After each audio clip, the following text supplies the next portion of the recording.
한때 중국의 황제는 자신이 온 세상을 지배한다고 믿고 있었다. 제국 곳곳의 창고에는 은이 산처럼 쌓여 있었고 궁궐의 뜰에는 세계 각지에서 바치러운 조공품이 가득했다. 멀리 유럽의 왕과 귀족들은 중국의 비단과 도자기, 차를 얻기 위해 고개를 숙이고 사신을 보냈지만 황제의 대답은 늘 건조했다. 오랑캐가 만든 물건은 우리에게 아무 쓸모가 없다. 우리는 이미 필요한 모든 것을 가지고 있다.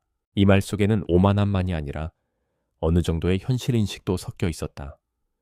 종이와 인쇄술, 화약과 나침반, 비단과 도자기, 유럽인들이 부러워 마지 않는 기술과 물건.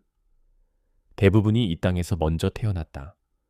세월이 흐르는 동안 중국은 스스로를 천하의 중심, 중화라 부르며 주변의 모든 나라를 문명화해야 할 대상, 즉 변방의 조공국으로 여겼다.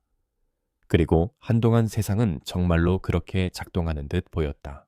하지만 보이지 않는 균열은 이미 바다 건너에서 자라나고 있었다. 서쪽 끝의 섬나라와 대륙의 여러 왕국들에서 시작된 산업혁명은 증기와 철, 기계를 앞세워 전혀 새로운 부와 힘을 만들어내고 있었다.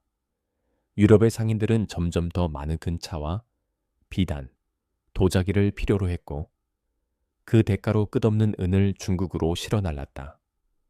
중국의 금고가 가득 차는 동안 런던과 암스테르담, 리스본의 재정에는 서서히 위기감이 스며들고 있었다. 청제국의 입장에서 보면 그 모든 것은 단지 좋은 소식처럼 들렸다. 세계에서 가장 값비싼 사치품이 자기 나라에서 쏟아져 나오고 있었고 외국 상인들은 그 대가로 순수한 은을 바치고 돌아갔다. 황제와 대신들은 은이 강물처럼 흘러들어오는데 무엇이 문제인가라고 스스로에게 물으며 안심했다. 그러나 상대방의 주머니가 비어가고 있을 때 그들이 언젠가 다른 길을 찾으려 할 것이라는 사실까지는 미처 생각하지 못했다.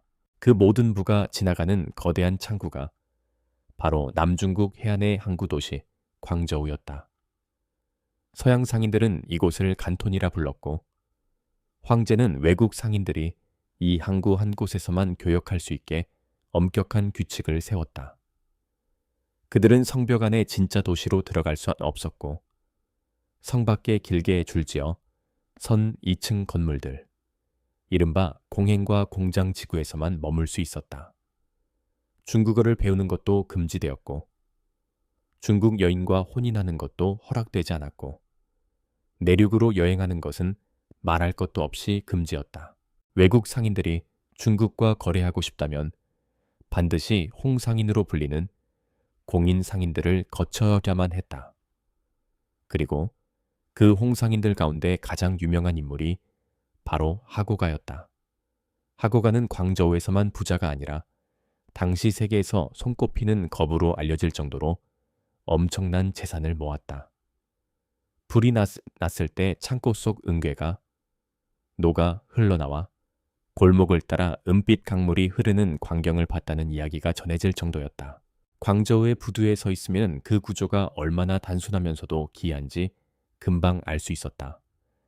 먼 바다를 건너온 영국 상선들이 닻을 내리면 선원들은 무거운 은 상자를 하나씩 들고 내려와 하고가와 같은 홍상인들에게 건넸다.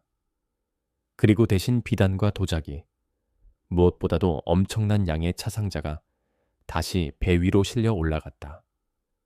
은은 중국으로 들어오고 차와 비단은 서양으로 흘러나가는 일방통행의 강줄기와도 같았다. 런던의 상점과 선술집, 귀족의 저택에 이르기까지 영국 사람들은 차 없이는 하루를 시작할 수 없는 민족이 되어 가고 있었다. 그러나 차잔 속의 향기로운 물은 결국 중국의 산과 강에서 온 것이었고 그 대가로 지불되는 은 역시 끝이 보이지 않는 양이었다. 언젠가 우리가 가지고 있는 은이 바닥나면 어떻게 할 것인가라는 불안이 영국 재무성의 서류 뭉치 사이사이에서 자라나고 있었다. 한편 베이징의 궁궐 회랑에는 여전히 부드러운 비단 소리와 차 향기만이 떠돌 뿐 그런 걱정은 그림자조차 비치지 않았다. 영국 상인들이 처한 문제는 단순했다.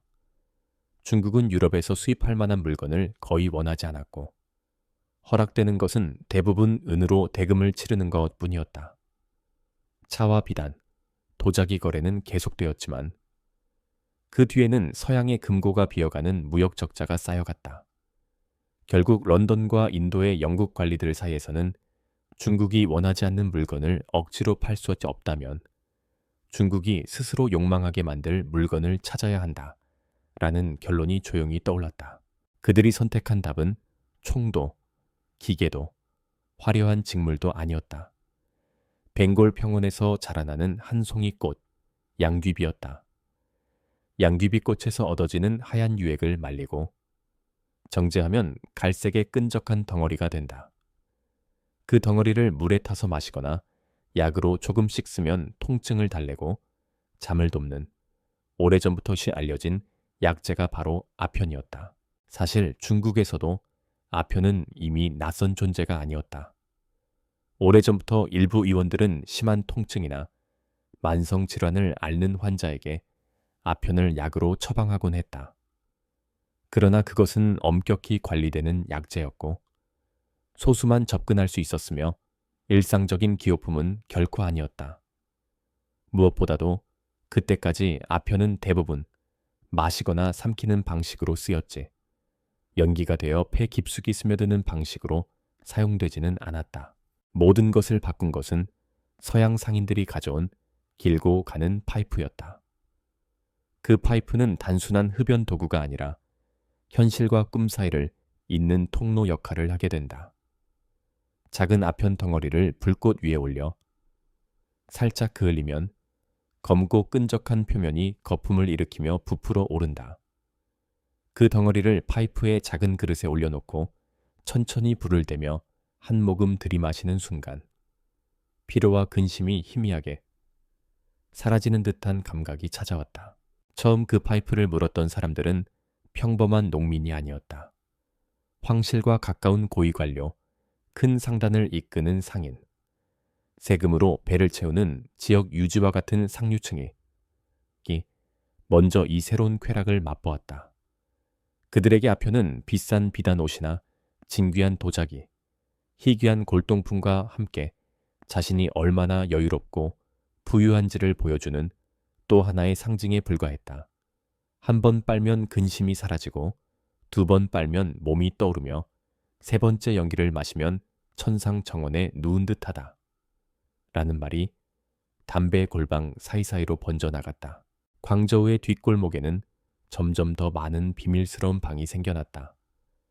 문을 열고 들어가면 희미한 등불 아래, 나무 평상 위에 길게 누운 사내들이 긴 파이프를 양손으로 감싸준 채 눈을 가늘게 뜨고 있었다. 그 옆에는 파이프를 준비하는 시중꾼이 앉아 작은 철 숟가락으로 아편을 덜어 불꽃 위에서 적당히 그을린 뒤 정성스럽게 그릇에 올려주었다. 방 안 공기는 달콤하면서도 매캐한 냄새로 가득했고 그 냄새는 문틈을 통해 골목으로 그리고 도시 전체로 서서히 번져갔다. 이 시점까지만 해도 아편은 아직 사회의 밑바닥까지 내려오지 않았다. 값이 비쌌고 공급량도 많지 않았으며 무엇보다도 권력과 부를 가진 계층의 전유물처럼 여겨졌다. 황제에게 올라가는 공식 보고서 어디에서도 아편은 심각한 국가적 문제로 등장하지 않았고 지방 관리들 역시 눈살을 찌푸리면서도 대놓고 문제 삼지는 않았다. 조금 피우고 즐기는 것이 무엇이 그리 큰 죄인가? 술과 다를 바 없지 않은가? 라는 안일한 생각이 상층부에 퍼져 있었다. 그러나 바다 건너 인도에서는 이미 더 냉정한 계산이 진행되고 있었다. 벵골의 들판에는 쌀 대신 양귀비가 심어졌고 농민들은 제국의 명령형에 따라 꽃에서 나오는 유액을 긁어 모아 동인도 회사에 납부해야 했다. 회사는 그것을 말리고 정제해 네모난 상자에 가득 채우고 상자마다 붉은 인장과 회사의 표식을 찍어 배에 실었다. 그 상자들이 향하는 목적지는 따로 말할 필요도 없이 남중국 해안, 바로 광저우였다. 영국 상인들 중 일부는 점점 더 과감한 방법을 구상하기 시작했다. 황제가 우리를 광저우 한 곳에만 가두려 한다면 우리는 바다에서 그 틀을 깨면 된다. 라고 그들은 속삭였다. 빠른 범선과 경쾌한 클리퍼선을 이용해 연안 곳곳으로 아편을 실어 나르고 중국인 밀수꾼과 손을 잡으면 황제의 법은 바다 안개 속에서 힘을 잃을 수밖에 없었다. 그들의 머릿속에서는 이미 거대한 밀무역 제국의 청사진이 그려지고 있었다. 그 무렵에도 하고가와 같은 홍상인들은 여전히 은의 흐름을 관리하며 막대한 수익을 올리고 있었다. 그러나 그들 중 영리한 이들은 점점 불안한 기운을 감지하고 있었다. 하고가는 미국 상인들을 통해 해외의 자산을 분산시키기 시작했고 자신이 쌓은 부가 언젠가 제국의 재정 위기나 정치 싸움 속에서 빼앗길 수도 있다는 가능성을 계산했다. 광저우의 밤하늘에 달빛이 떠 있을 때마다 부두 아래 작은 나룻배들이 어둠 속에서 움직이며 아편 상자를 싣고 내리는 장면은 점점 익숙한 풍경이 되어갔다. 아직까지는 누구도 그것이 제국의 운명을 바꾸게 되리라고는 생각하지 못했다. 아편은 그저 상인들에게는 대단히 수익성이 좋은 상품이었고 일부 관리와 부자들에게는 달콤한 도피처일 뿐이었다. 그러나 사람의 몸과 마음을 사로잡는 물질이 어느 계층에만 머물러 있기를 바라는 것은 물이 높은 곳에서 낮은 곳으로 흐르지 않기를 바라는 것과 같았다. 곧 아편은 성벽과 관청, 기와지붕과 부잣집 담장을 넘어 훨씬 넓은 세상으로 흘러가기 시작할 것이었다. 아편은 먼저 성 안에 부유한 사람들 사이에서 유행처럼 번지기 시작했다. 하지만 욕망은 늘 더 많은 손과 입을 찾는 법이고 상인들은 더 많은 이윤을 위해 가격을 조금씩 낮추었다. 밀수꾼과 부패한 관리들이 손을 잡자 아편 상자는 더 깊은 내륙으로 더 가난한 마을과 항구의 뒷골목으로 흘러들어갔다. 결국 파이프를 물고 누워있는 사람들 사이에는 더 이상 관복과 누더기가 선명한 경계를 그어주지 못하게 되었다. 광저우의 한 허름한 거리에서 당신이 문을 밀고 들어간 집은 겉보기에는 평범한 찻집 같았다. 하지만 안으로 들어가자 은은한 등불 아래 검푸른 연기가 가득했고 나무 평상 위에는 마른 몸을 뉘인 사람들이 빽빽이 누워 있었다. 그들 가운데는 머리에 관을 벗어둔 관리도 있었고 굳은 살이 박인 손을 가진 부두 인부도 있었고 장사를 접고 들어온 여인도 있었다. 모두가 파이프 끝에 작은 불꽃과 그 너머에서 다가오는 망각만을 기다리며 느릿한 숨을 내쉬고 있었다. 시골 마을에서도 사정은 비슷해져 갔다. 처처음에는 장터 구석에서 몰래 파는 주머니 몇 개에 불과했지만 곧 농민들은 집안 살림을 내다 팔아 그 갈색 덩어리를 사오기 시작했다. 어떤 이들은 소를 팔았고 어떤 이들은 조상대대로 내려오던 논과 밭을 저당 잡혔고 어떤 이들은 결국 아이들까지 남의 집으로 보내야 했다. 한 번만 더 피우고 나면 끊겠다. 라는 말은 끝내 지켜지지 않는 약속으로 집 안에만 맴돌았다. 청나라는 은을 기반으로 한 화폐 체제를 갖고 있었다. 은의 양이 곧 돈의 가치였고 세금과 월급과 물건값은 모두 은으로 계산되었다. 그런데 어느 순간부터 은은 차와 비단의 대가로 들어오는 것이 아니라 아편값으로 빠져나가는 쪽이 더 빨라지고 있었다. 멀리 인도에서 벵골의 양귀비, 밭으로부터 중국 항구로 향하던 배들이 이번에는 은을 가득 싣고 되돌아가는 이상한 흐름이 생겨난 것이다. 지방 관리들은 세금을 걷기가 점점 더 어려워지고 있음을 느꼈다. 같은 양의 은을 걷기 위해 더 많은 곡식과 더 많은 노동과 더 많은 눈물이 필요해졌다. 세금을 내지 못하는 농민은 장터에 나와 마지막 남은 가재도구를 팔았고 그래도 모자라면 집과 땅을 잃고 떠돌이가 되었다. 어느 고을원은 황제에게 올리는 장계에서 백성의 뼈마저 깎아낼 지경이니 더 이상 짜낼 것이 없다. 라고 절규하듯 적어야 했다. 그러나 베이징 궁궐 안에서는 오랫동안 사태의 심각함이 제대로 전달되지 않았다. 황제 주변을 둘러싼 대신들은 서로의 책임을 피하고 싶어 했고, 나쁜 소식을 가져오는 자가 먼저 미움을 받는 관행이 뿌리 깊게 자리 잡고 있었다. 아편이 관료사회 깊숙이 스며들어 있다는 사실. 역시 문제를 더 복잡하게 만들었다.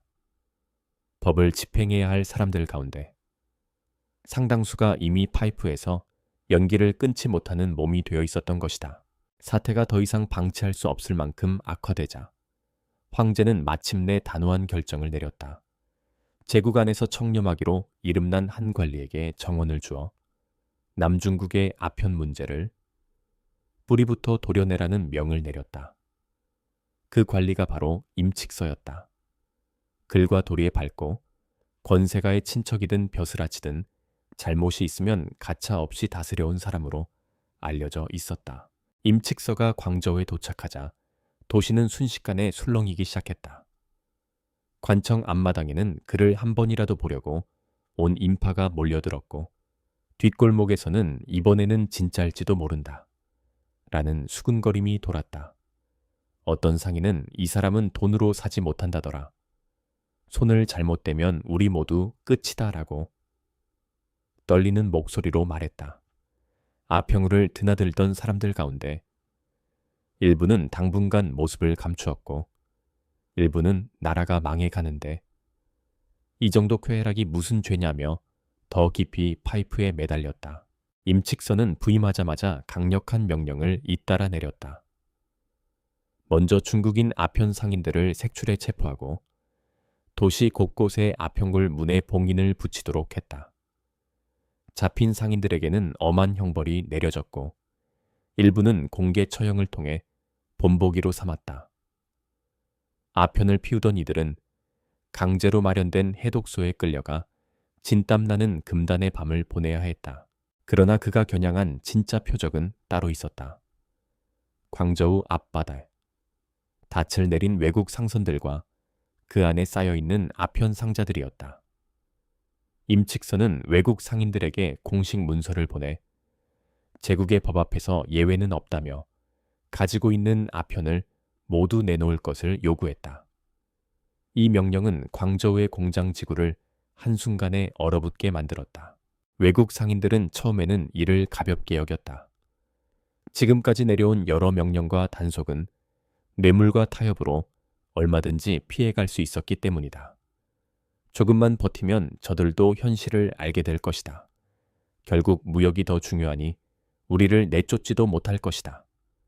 라는 말이 공장 안에서 오갔다. 그러나 임칙서는 이전의 관리들과 달리 뒤로 물러설 뜻이 전혀 없었다.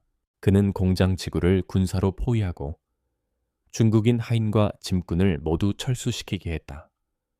식량과 물 공급도 끊어 외국 상인들이 사실상 포위된 채 갇힌 신세가 되도록 만들었다. 외국 상인들은 처음의 마음으로 자신들에게 힘을 가진 손이 아니라 봉쇄된 요새 안에 인질과 같은 입장에 처했다는 사실을 실감했다. 버티는 시간이 길어질수록 더운 날씨와 식량 부족, 공포는 그들의 마음을 잠식해갔다. 임칙서는 황제의 이름으로 마지막 경고를 보냈다. 정해진 시한 안에 아편을 모두 내놓지 않으면 무역을 전면 중단하고 더 강경한 조치를 취하겠다는 엄포였다. 외국 상사들의 대표는 뜨거운 방 안에서 연달아 회의를 열며 기로에 섰다. 아편 상자는 우리의 재산이지만 목숨과 거래권을 잃는 것보다는 싼 값일지도 모른다. 라는 현실적인 계산이 조금씩 우위를 점하기 시작했다. 결국 영국 측 대표는 모든 영국 상인들에게 지시를 내렸다.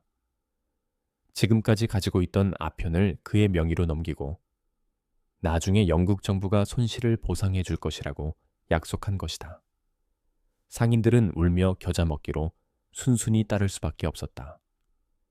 아편 상자는 하나둘 공장 밖으로 실려나가 도시 외곽의 강가로 끝없이 이어지는 행렬을 만들었다. 강가의 한 마을 근처에서 거대한 구덩이와 도랑이 파였다.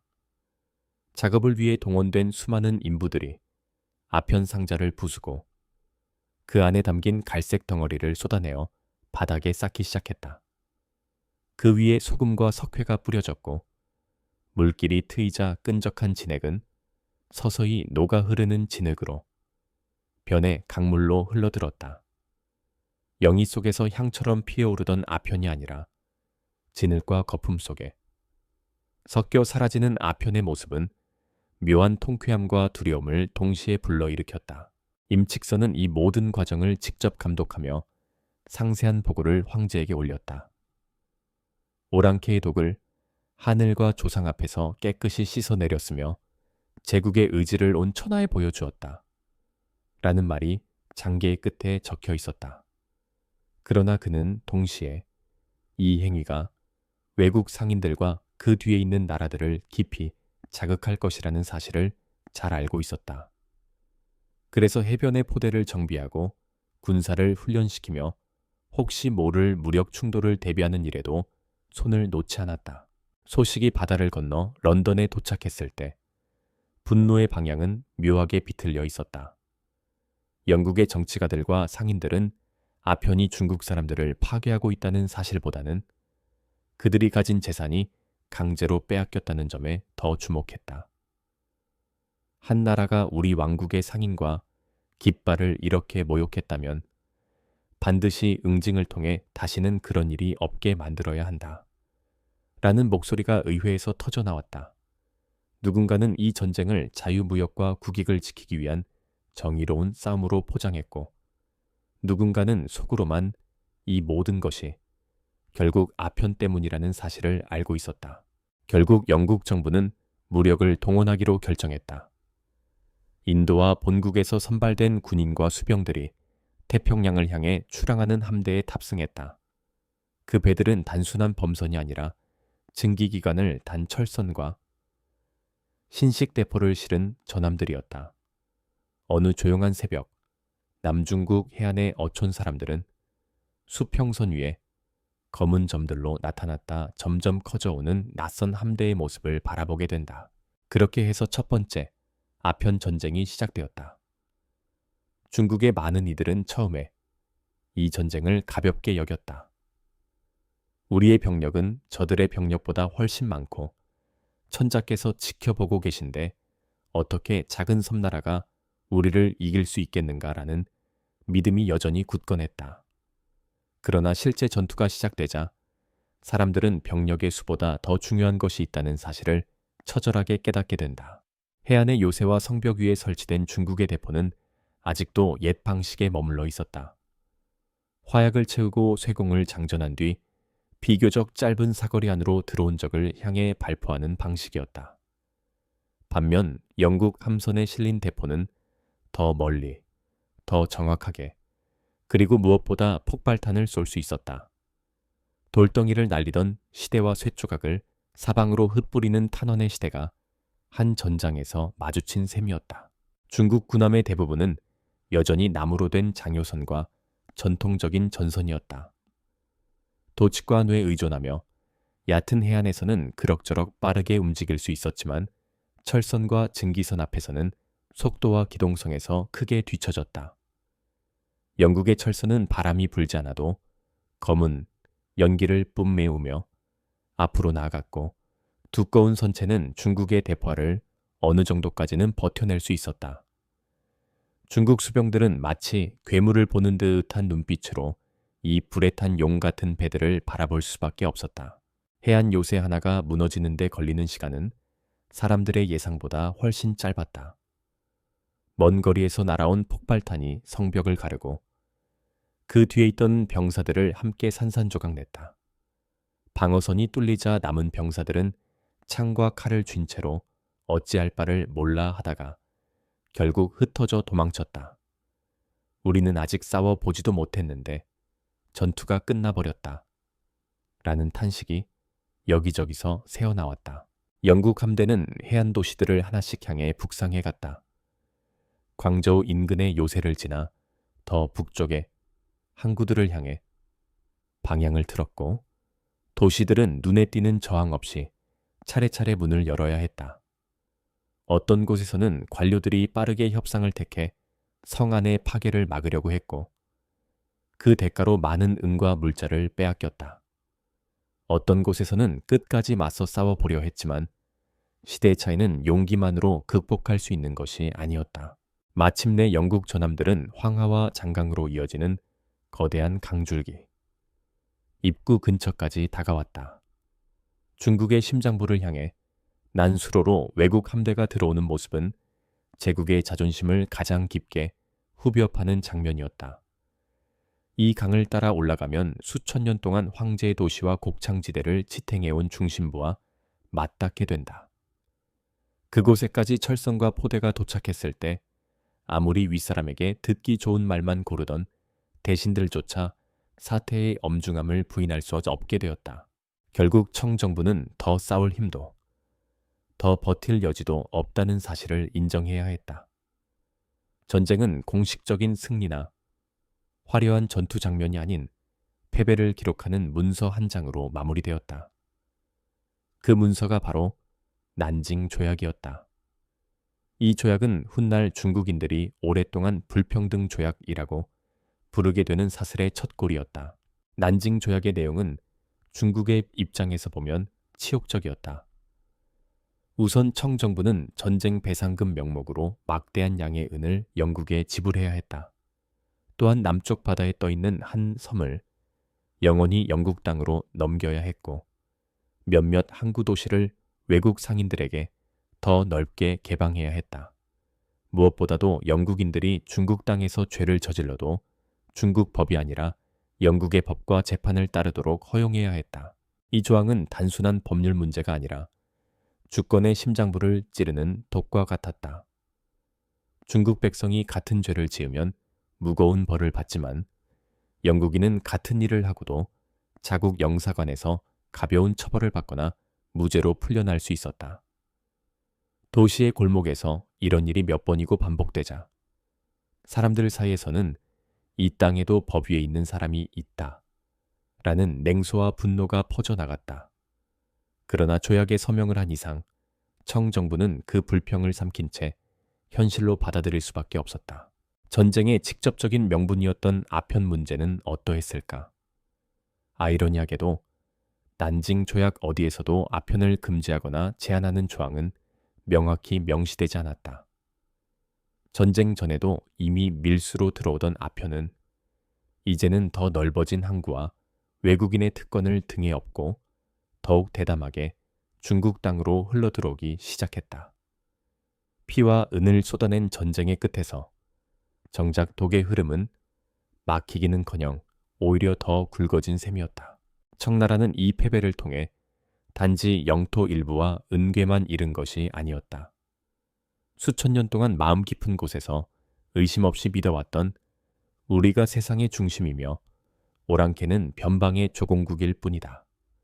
라는 세계관 자체가 균열을 맞았다. 그러나 많은 관리와 지배층은 여전히 이 사실을 정면으로 마주하지 못했다. 그들은 패배의 원인을 임칙서의 지나친 강경함이나 일부 장수의 무능으로 돌리며 제국의 체제 자체에는 문제가 없다고 스스로를 위로했다. 한편 거리와 항구, 농촌과 아평굴에서는 전혀 다른 종류의 현실 인식이 자라나고 있었다. 백성들은 전쟁이 끝났음에도 여전히 아편이 골목을 가득 메우고 있고 은은 계속 바깥으로 새어나가고 있다는 사실을 몸으로 느꼈다. 아편을 피우는 사람의 수는 줄지 않았고 오히려 전쟁이 끝난 뒤 더 많은 상자와 더 넓은 유통망이 생겨났다. 전쟁까지 치렀는데 왜 독은 줄어들지 않고 더 늘어난 것인가라는 질문이 사람들 입에서 입으로 전해졌다. 패배의 상처가 채 아물기도 전에 제국의 몸속에서는 더 깊고 더 복잡한 병이 자라기 시작했다. 아펴시어는 여전히 달콤한 영의로 사람들의 폐와 뇌를 적셨고 조약과 외세의 압력은 제국의 권위를 서서히 깎아내렸다. 무너지는 체제와 무너지는 몸, 두 가지 붕괴가 서로를 비추며 뿌리까지 흔드는 시기가 도래하고 있었다. 그리고 이 모든 것은 여전히 하나의 꽃 양귀비에서 흘러나온 하얀 유액으로부터 시작되고 있었다. 전쟁이 끝난 뒤 광저우의 거리는 겉으로 보기에는 다시 일상의 모습을 되찾은 듯 보였다. 배들은 여전히 항구에 드나들었고 상점들은 다시 문을 열었고 장터에서는 사람들의 목소리가 오갔다. 그러나 사람들의 눈빛과 몸짓 사이에는 이전에는 없던 주저함과 상실감이 묻어 있었다. 패배와 조약이 남긴 상처는 눈에 보이지 않는 곳에서 제국의 자존심을 갉아먹고 있었다.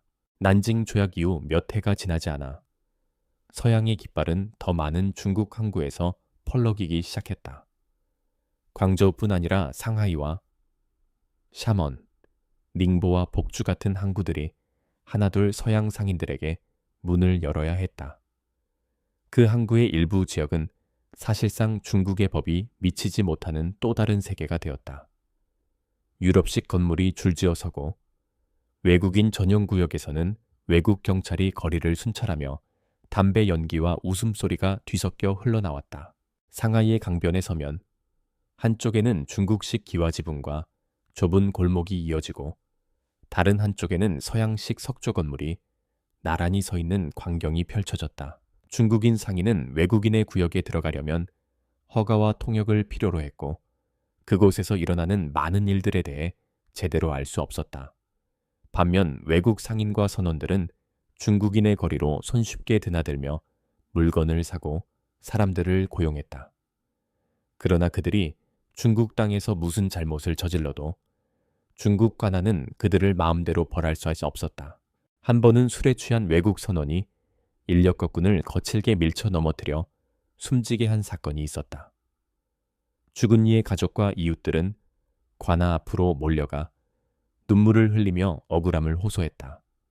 하지만 관리는 가해자는 이 나라의 법이 아니라 자기 나라의 법으로 다스려진다. 라는 말만 반복했다. 결국 선원은 외국 영사관에서 가벼운 벌을 받고 고향으로 돌아갔고 남은 것은 가족들의 통곡과 사람들의 깊은 분노뿐이었다.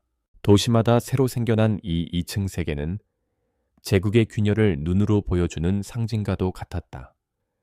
똑같은 하늘 아래에서 살지만 어떤 이들은 자기 나라에서조차 스스로를 지키기 어려운 신세가 되었고 어떤 이들은 남의 나라에서 법 위에 서 있는 존재가 되었다. 이 차이는 단지 쇠와 포의 위력만으로 생긴 것이 아니었다. 오랜 세월 변화를 거부해온 제국의 경직된 사고와 눈앞의 이익에만 매달린 외국 상인들의 탐욕이 함께 만들어낸 균열이었다. 임칙선은 전쟁의 책임을 지고 자리에서 쫓겨났다. 그는 황제를 위해 싸웠지만 패배의 분노를 누군가에게 돌려야 했던 조정은 그를 희생양 삼기로 했다. 멀고 황량한 땅으로 유배를 떠나는 길에서 그는 여전히 아편에 맞서야 한다는 자신의 신념을 버리지 않았다. 그러나 그의 눈앞에서 펼쳐진 현실은 이미 제국의 의지 하나로 막기에는 너무 멀리 번져버린 독의 그림자였다. 도시의 골목과 농촌의 마을, 강변의 선창과 상월짜기의 장터까지 아평울의 등불은 여전히 사라지지 않았다. 조약 이후 아편 상자들은 이제 밀수가 아니라 사실상 공공연한 비밀처럼 항구로 들어왔다. 검은 상자에 새겨진 상표와 무늬는 더 이상 지워지지 않았고 거래는 더 넓어진 시장과 더 빠른 선박을 통해 번성해 갔다. 전쟁이 막은 것은 아무것도 없었고 오히려 조약은 독을 실은 배들에게 안전한 통로를 열어준 셈이 되었다. 시간이 흐르면서 제국 안에서는 다른 균열들도 동시에 깊어지고 있었다. 세금을 견디지 못한 농민들은 산속으로 도망쳐 도적대에 합류하거나 비밀 결사를 만들어 관청과 지주를 향해 분노를 쏟아냈다. 홍수와 가뭄, 전염병이 반복될 때마다 사람들은 하늘이 더 이상 이 왕조를 돌보지 않는다. 라는 말을 속삭였다. 어느 시대나 그래 왔듯이 이런 절망과 분노는 결국 새로운 깃발과 새로운 교리를 들고 오는 이들에게 토양을 제공했다. 남쪽 어느 지방에서는 가난한 유생 출신의 한 남자가 이상한 꿈과 환상을 보기 시작했다. 그는 서양 선교사들이 전한 낯선 종교와 자신이 겪은 실패와 굴욕을 뒤섞어 새로운 천상의 나라 이야기를 만들어냈다. 그가 내세운 하늘의 큰 평화를 이룩하겠다 라는 구호는 굶주린 농민과 좌절한 청년들의 마음을 빠르게 사로잡았다. 훗날 태평천국이라 불리게 될 이 거대한 난리는 제국의 기초를 또 한 번 뒤흔들 프리페르되는 씨앗이 되고 있었다. 그러나 북쪽 궁궐에서는 여전히 외부의 위기보다 내부의 암투와 체면이 우선순위였다. 일부 젊은 관료와 학자들은 서양의 기계를 배워 군사를 강화해야 한다라고 조심스레 주장했다. 반면 보수적인 대신들은 오랑캐의 기계를 쓰다 보면 결국 오랑캐의 마음도 따라오게 된다라며 거세게 반대했다. 그들은 제국이 당면한 위기를 인정하는 대신 체면과 전통을 지키는 데서 안도감을 찾으려 했다. 이 와중에도 아편 상인들의 장부에는 날마다 새로운 숫자가, 아니 새로운 양과 이익이 적혀 들어가고 있었다. 운하와 강, 해안을 따라 이어진 유통망은 점점 더 치밀해졌고 밀수꾼과 관료, 외국 상인과 중국 상인의 이해관계가 서로 뒤엉켜 끊기 어렵게 되었다. 이제 와서 아편을 끊으면 세금을 어디서 걷고 군인들의 월급은 무엇으로 주겠는가? 라는 현실적인 고민이 지방 관리들의 입에서 흘러나왔다. 독을 없애려면 먼저 독에 기대 살아가는 구조부터 바꾸어야 한다는 사실은 누구나 알았지만 감히 입 밖으로 꺼내지 못했다. 세월이 더 흐르면서 서양 열강들의 식욕은 조약 몇 장으로는 채워지지 않게 되었다. 그들은 더 많은 코는 항구, 더 넓은 무역권, 더 깊은 내륙 진출, 나아가 아편의 완전한 합법화를 바르고 요구하기 시작했다. 청정부는 체면과 체제 유지를 이유로 이런 요구를 거부하려 했지만 거부할 만한 힘은 이미 많이 약해진 상태였다. 제국은 마치 병든 거인이 작은 침대를 지키려 애쓰는 것처럼 사방에서 쏟아지는 압력을 견디기 버거워하고 있었다. 결정적인 불씨는 남쪽 항구에서 다시 타올랐다. 해안 도시에서 활동하던 한 배가 해적 혐의로 중국 관원에게 납포된 사건이 벌어진 것이다. 그 배는 한때 영국 깃발을 달았던 적이 있다는 이유만으로 영국 측은 이 사건을 국가적 모욕으로 부풀려 주장했다. 우리의 깃발을 감히 끌어내리고 선원을 체포하다니. 다시 한번 이 나라에 교훈을 가르쳐야 한다. 라는 말이 영국 내각에서 오갔다. 이 사건은 훗날 두 번째 아편 전쟁의 명분으로 쓰이게 된다. 표면적으로는 깃발과 선원, 무역의 자유를 둘러싼 분쟁처럼 보였다. 그러나 그 밑바닥에는 여전히 아편과 조약, 그리고 더 많은 특권을 향한 열강의 욕심이 짙게 깔려 있었다. 중국 입장에서 보자면 아직 첫 번째 전쟁의 상처도 제대로 아물지 않았는데 또 다른 폭풍이 다가오고 있었던 것이다. 두 번째 전쟁에는 이전보다 더 많은 서양 나라들이 끼어들었다. 어떤 나라는 선교사의 피살을 이유로, 어떤 나라는 기존 조약의 갱신을 이유로 군함을 보냈다. 이들 나라의 함대가 중국 연안에 몰려왔을 때 해안의 병사들은 또다시 익숙하면서도 두려운 광경을 마주했다. 증기선과 철선, 긴 포신과 폭발탄, 그리고 낯선 깃발들이 바람에 펄럭이는 장면은 첫 번째 전쟁에서 이미 본 악몽의 재현이었다. 이번에도 중국 군대의 무장과 전술은 크게 달라지지 못했다. 일부 지역에서는 서양식 대포와 총이 도입되었지만 그것을 운용할 교육과 체계는 여전히 부족했다. 군대는 전통적인 깃발과 북, 구호에 의존해 움직였고 지휘관들 가운데 상당수는 여전히 옛 전쟁의 경험에 사로잡혀 있었다. 반면 서양 군대는 이미 전쟁을 하나의 기술과 산업으로 다루는 시대에 들어서 있었다. 전선은 해안 도시를 넘어 점점 더 북쪽으로, 더 안쪽으로 밀려 올라갔다.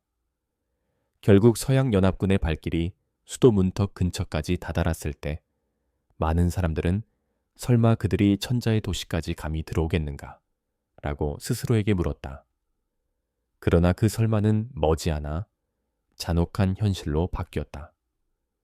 외국 군대가 황실의 정원과 누각, 제국의 상징적 공간을 직접 밟는 순간이 찾아온 것이다. 그 절정에는 수도 근교에 자리 잡은 웅장한 별궁의 비극이 있었다. 각 시대 황제들이 공들여 지은 정원과 궁전, 서재와 연회장이 끝없이 이어지는 그곳은 한 나라 문명의 정수와도 같은 장소였다. 서양 병사들은 그곳으로 들이닥쳐 값비싼 보물과 서책, 도자기와 비단, 옥과 금속 공예품을 닥치는 대로 챙겨나갔다. 그리고 약탈이 끝난 뒤 그들은 남은 것을 불길에 맡겼다. 수많은 정자와 누각, 조각과 그림, 수집과 기록의 산물이 불꽃 속에서 무너져 내렸다. 하늘로 치솟는 연기와 불길은 단지 나무와 기와 종이와 천이 타는 것이 아니었다. 그것은 한 나라가 자기 문명을 자랑스럽게 여겨 온 기억과 자존심이 타들어가는 광경이기도 했다. 이 소식이 전국에 퍼졌을 때 사람들은 전쟁의 패배보다도 이 문화적 모욕에 더 큰 충격을 받았다. 두 번째 전쟁이 끝난 뒤 맺어진 새로운 조약들은 첫 번째 전쟁 때보다 더 무거운 쇠사슬이 되어 제국의 목을 졸랐다. 더 많은 항구가 외국 상인들에게 열려야 했고 외국 군대는 특정 지역에 상주할 권리를 얻었다. 선교사와 상인들은 내륙 깊은 곳까지 자유롭게 드나들 수 있게 되었고 그들이 다니는 곳곳마다 새로운 갈등의 씨앗이 뿌려졌다.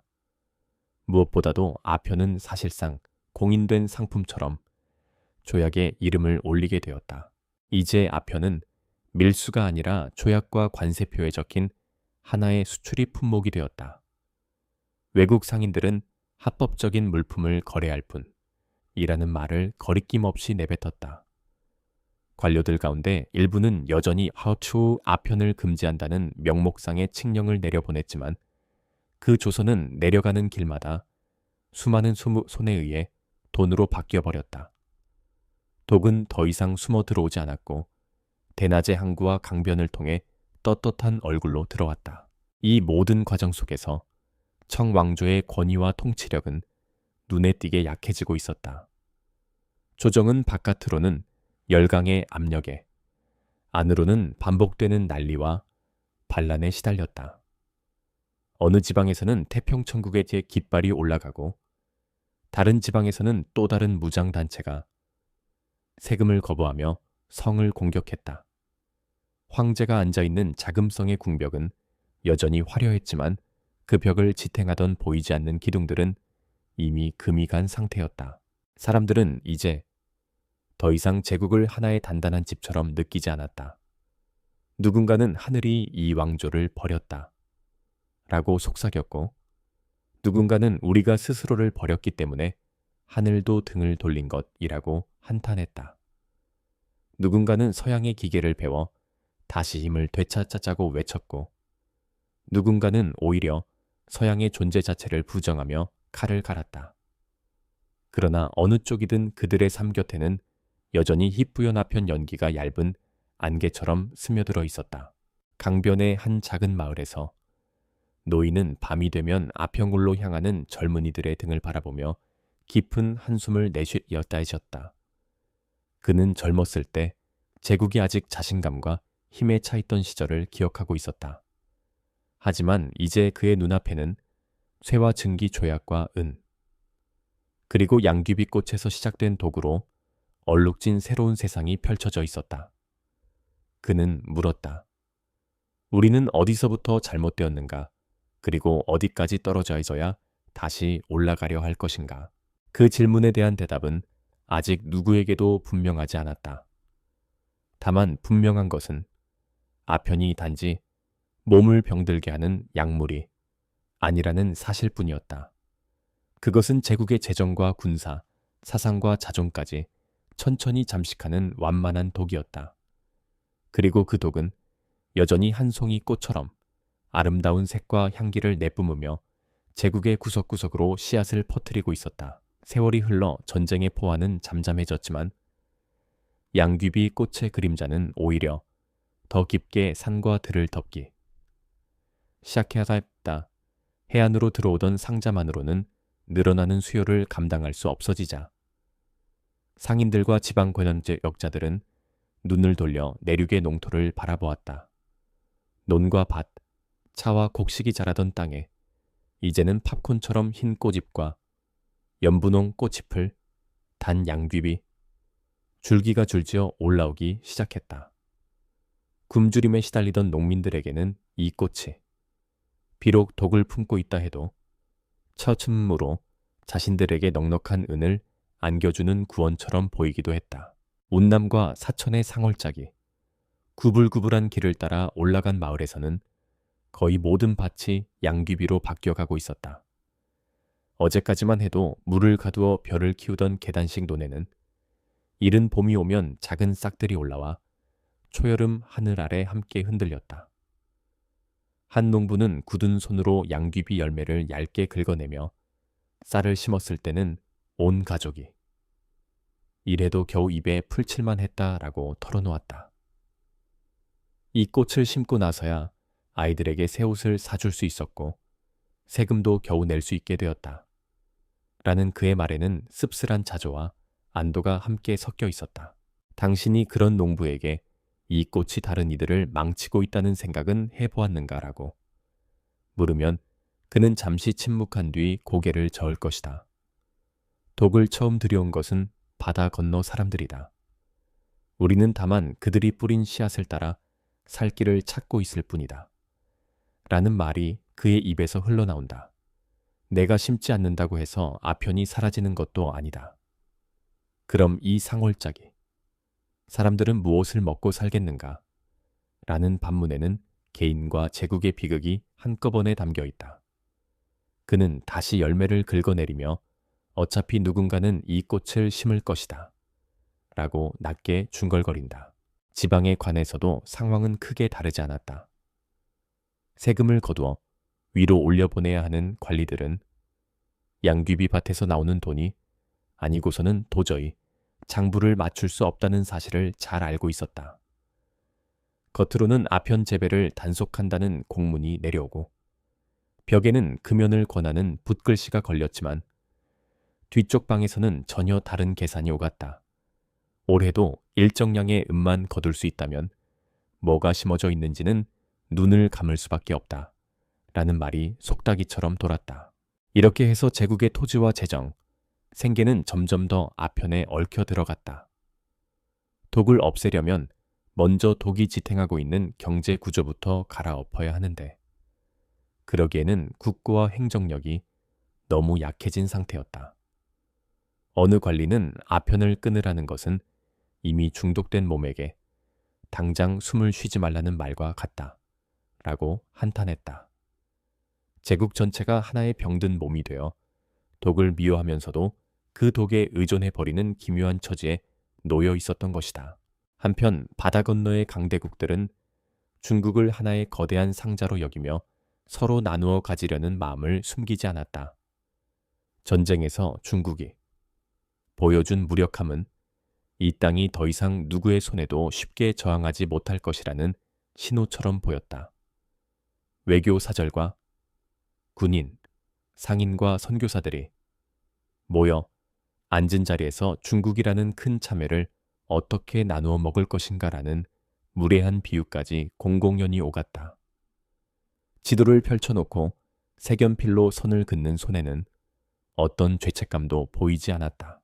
상하이와 텐진, 광저우와 여러 항구 도시에는 각국의 조개와 조차지가 생겨났다. 그곳에서는 외국의 국기가 펄럭이고 은행과 회사, 교회와 클럽이 줄지어 들어섰다. 넓은 도로와 가스 등 서양식 벽돌 건물 사이를 걷다 보면 이곳이 정말 중국 땅인지 의심이 들 정도였다. 조개 안에는 외국 경찰이 순찰을 돌고 외국 법원이 판결을 내렸으며 중국인의 모습은 값싸게 고용된 노동자와 한여로만 드문드문 보였다. 조개 밖의 중국 거리는 전혀 다른 풍경을 이루었다. 좁은 골목과 흙먼지, 기와 지붕 아래에서는 여전히 전통적인 상점과 주막, 포목점이 사람들을 맞았다. 그러나 이곳에도 변화의 바람이 완전히 비켜가지는 못했다. 상점 간판에는 중국 글자와 더불어 서양 알파벳이 함께 새겨지기 시작했고, 골목 끝 어딘가에는 어김없이 아평굴의 등불이 흐릿하게 깜빡이고 있었다. 서양의 강대국들만이 이 참회 나누기에 참여한 것은 아니었다. 한때 중국 문명에서 글과 제도를 배워갔던 동쪽 섬나라 역시 산업과 군사력을 빠르게 키워 이 경쟁에 뛰어들 준비를 하고 있었다. 청정부는 여전히 그 나라를 작은 조공국 정도로 여기고 있었지만 현실은 이미 다른 길로 나가고 있었다. 마침내 두 나라가 바다와 땅에서 충돌했을 때 많은 중국인들은 결과를 거의 예상하지 못했다. 그 전쟁에서의 패배는 아편 전쟁이 주었던 충격과 또 다른 종류의 상처를 남겼다. 중국이 오랑캐라 부르던 서양도 아닌 한때 조공을 바치던 이웃 국가에게까지 참패했다는 사실은 사람들의 자존을 깊이 흔들었다. 조약의 내용은 또다시 막대한 배상과 영토 양도로 이어졌고 강과 항구, 섬과 철도 부지는 타국의 손에 넘어갔다. 거리에서는 이제 우리 위에는 서양 오랑캐와 동양 오랑캐 둘 다 앉게 되었다. 라는 냉소가 흘러나왔다. 그러나 이 절망 속에서도 새로운 흐름이 태어나고 있었다. 일부 젊은이들과 학자들은 외국으로 유학을 떠나거나 조계 안에 세워진 학교에서 서양의 과학과 법, 정치 사상을 배우기 시작했다. 그들은 돌아와서 전통적인 과거 시험만으로는 나라를 지킬 수 없다고 주장했고, 군대와 공장, 학교와 철도를 서양식으로 개혁해야 한다고 목소리를 높였다. 그들의 입에서는 부국강병이라는 말이 자주 튀어나왔다. 이 새로운 사상을 둘러싸고 나라 안에서는 치열한 논쟁이 벌어졌다. 몸통은 중국의 도를 지키되 기술은 서양의 것을 쓴다라는 타협적 구호가 한동안 유행했다. 그러나 보수적인 인사들은 여전히 서양의 기술을 들여오면 언젠가 서양의 홍까지 따라 들어온다라며 이를 경계했다. 차를 앞에 놓고 벌어지는 이 언쟁은 결국 시간이 앞으로 흐를수록 피와 눈물로 이어지는 현실 속에서 답을 찾아가게 된다. 우리보다 앞선 세대를 살았던 한 노상인은 상하이의 찻집에서 젊은이들에게 자신의 삶을 들려주곤 했다. 그는 첫 번째 아편 전쟁이 일어났을 때 아직 어린아이였고, 두 번째 전쟁이 끝날 즈음에는 장터에서 물건을 팔기 시작한 청년이었다. 태평천국의 난리와 여러 군벌의 싸움, 외국 군대의 진주와 철도의 개통까지 그는 한 세기 가까운 격변을 온몸으로 겪어냈다. 나는 이 나라가 자신이 천하의 중심이라고 믿던 때와 자신이 세계의 병자라고 불리던 때를 모두 보았다. 라는 그의 말에는 깊은 피로와 통찰이 함께 배어 있었다. 노상기는 젊은이들에게 이렇게 물었다. 그대들은 이 모든 불행이 어디서 시작되었다고 생각하는가? 포성에서인가? 조약에서인가? 아니면 꽃에서인가? 그러고는 자기 손가락으로 허공의 작은 원을 그렸다. 꽃에서 시작해 연기로 올라가 머리와 가슴을 흐리게 하고 그 흐려진 눈으로 나쁜 조약에 도장을 찍었기 때문에 모든 것이 엉망이 되었다고 나는 본다라고 그는 조용히 말했다. 이윽고 오래 버티던 왕조도 더 이상 자신의 무게를 견디지 못하고 흔들리기 시작했다. 반란과 패전, 외채와 굶주림이 겹겹이 쌓인 끝에 마침내 성난 물결이 궁궐 담장을 넘어섰다. 젊은 혁명가들과 신식 군인들은 새로운 나라를 세우자 라는 구호를 들고 일어났고, 오래된 왕조의 마지막 황제는 어린 나이에 자리를 내려놓아야 했다. 제국의 시대가 저물고 공화국이라는 이름을 단 새로운 나라가 세상의 모습을 드러냈다. 그러나 이름이 바뀌었다고 해서 현실의 상처가 곧바로 아물지는 않았다. 공화국의 초기 지도자들은 나라 전체를 하나로 묶을 힘과 자원이 부족했고, 각 지방 군벌들은 저마다 자기 깃발과 군대를 유지하며 따로 놀았다. 어떤 지역에서는 새로운 정부의 이름으로 세금을 걷고 다른 지역에서는 군벌이 자기 부대를 먹이기 위해 같은 백성의 주머니를 털었다. 이 혼란 속에서 아편은 여전히 가장 손쉬운 돈줄로 남아있었다. 군벌들 가운데 상당수는 아편 재배와 밀매에 직접 관여했다. 그들은 양귀비 밭에 세금을 매기고 운송과 판매 과정에서도 몫을 떼어갔다. 어떤 곳에서는 군벌 스스로가 아편구를 운영하며 병사들에게까지 아편을 나눠주었다. 몸이 아플 때 조금 피우면 좋다 라는 말이 병사들의 입에서 입으로 전해졌고 전투가 없는 날 밤이면 막사 저편에 희미한 연기가 피어올랐다. 새 정부 역시 아편을 끊어야 한다는 사실을 모르는 것은 아니었다. 그러나 국고가 비어있는 상황에서 무엇보다 군대와 행정을 유지하려면 당장 쓸 수 있는 돈이 필요했다. 일부 지도자들은 아편 거래에 세금을 매기거나 독점권을 팔아 재정을 메우려 했다. 이것은 도덕과 생존 사이에서의 괴로운 타협이었고 결국 독을 줄이는 데보다는 관리하기 편한 틀 안으로 묶어두는 데 가까운 조치였다. 이와 동시에 북쪽과 동쪽에서는 또 다른 위협이 어둠 속에서 다가오고 있었다. 이미 군사와 산업을 키운 이웃 나라가 대륙의 넓은 땅과 자원을 정복의 대상으로 노려보기 시작한 것이다. 그들은 점령한 지역에서 아편과 같은 독을 다시 이용해 현지 사람들을 약하게 만들려 했다는 말도 돌았다. 전쟁과 점령, 괴뢰의 정권과 밀매 조직이 뒤엉킨 이 시기에는 아편이 다시금 총과 대포 못지않은 무기가 되었다. 결국 내전과 외침이 얽힌 긴 싸움 끝에 대륙의 권력은 또 한 번 크게 뒤바뀌었다. 새로 권력을 쥔 세력은 지난 세대의 혼란과 굴욕을 반복하지 않겠다고 굳게 다짐했다. 그들이 내세운 목표 가운데 하나는 이 땅에서 아편의 뿌리를 완전히 뽑아버리겠다라는 것이었다. 이는 단순한 복원 정책이 아니라 오랫동안 쌓여온 치욕과 쇠퇴의 상징을 끊어내겠다는 정치적 선언이기도 했다. 새 정권은 강력하고도 냉혹한 방식으로 이 약속을 실행에 옮겼다. 아편 재배 지역에서는 군인과 간부들이 내려가 밭을 갈아엎고 씨앗과 열매를 불태웠다. 밀매 조직과 큰 상인들은 공개 재판과 엄벌의 대상이 되었고 일부는 공개 처형을 통해 본보기로 삼았다. 동시에 중독자들을 위한 해독소와 집단 치료 시설이 만들어져 강제적이지만 체계적인 금단 과정이 시작되었다. 해독 과정은 고통스러웠고 때로는 비인간적으로 느껴지기도 했다. 그러나 몇 해가 지나자 거리의 아편골무는 하나둘 사라졌고 양귀비 밭이었던 곳에는 다른 작물들이 다시 심어지기 시작했다. 노년의 중독자들 가운데 일부는 그 과정을 견디지 못하고 세상을 떠났지만 새로운 세대는 적어도 파이프를 물지 않는 삶을 당연한 것으로 받아들일 수 있게 되었다. 양귀비꽃은 여전히 산과들 어딘가에서 피어났지만 더 이상 국가 전체를 잠식하는 독의 상징으로 받아들여지지는 않았다.